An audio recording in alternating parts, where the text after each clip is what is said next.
The day could be today that your career is over. Now what do you do? I said, I better get to work. Rest at the end, not in the middle. And that's something I always live by. I'm not gonna rest, I'm gonna keep on pushing now. There are a lot of answers that I don't have, even questions that I don't have. But I'm just gonna keep going. I'm just gonna keep going, and I'll figure these things out as we go, right? And you just continue to build that way. So I try to live by that all the time.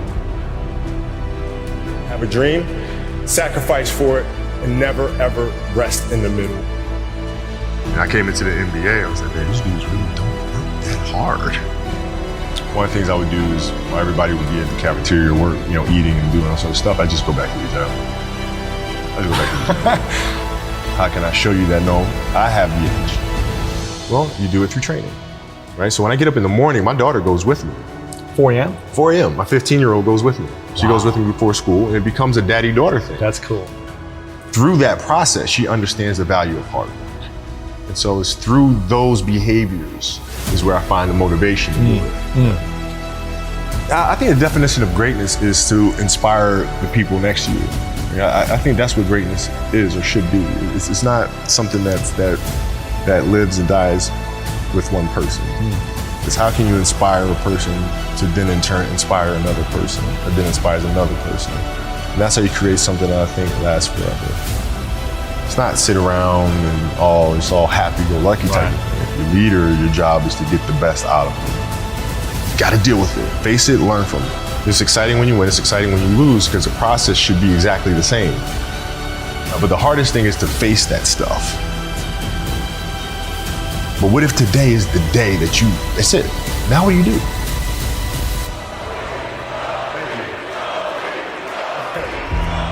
What can I say? Mamba out.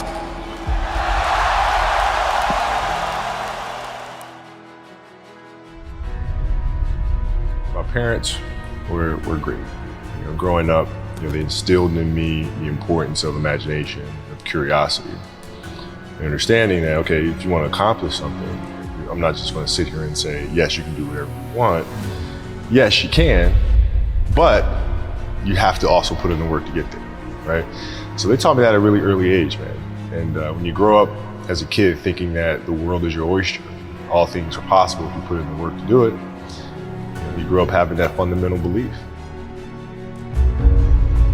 Who was more influential for you, your father or mother? Both were influential at different points. Yeah.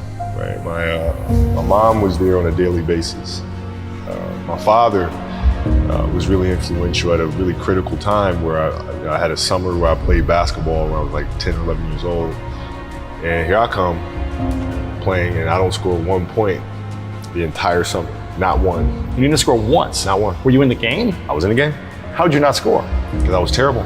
Not a free throw, nothing. Not a lucky shot, not a breakaway layup, 0 points. And I remember crying about it, being upset about it. My father just gave me a hug and said, listen, whether you score 0 or score 60, I'm gonna love you no matter what.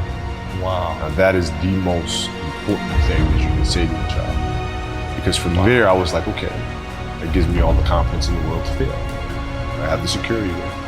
But to hell with that, I'm scoring 60. Let's go. Right. And from there, I just went to work. I stayed with it. I kept practicing. I think that's when the idea of understanding a long-term view became important. Because I wasn't going to catch these kids in a week. I wasn't going to catch them in a year. Right. So that's when I sat down and said, okay, this is going to take some thought. Right. What do I want to work on first? All right, shooting. All right, let's knock this out. Let's focus on this. Half a year, 6 months, do nothing but shoot. Right after that, all right, creating your own shot. You focus. So I started creating a menu of things. When I came back the next summer, I was a little bit better. And then 14 came around, back half of 13, 14 years old, and then I was just killing everyone.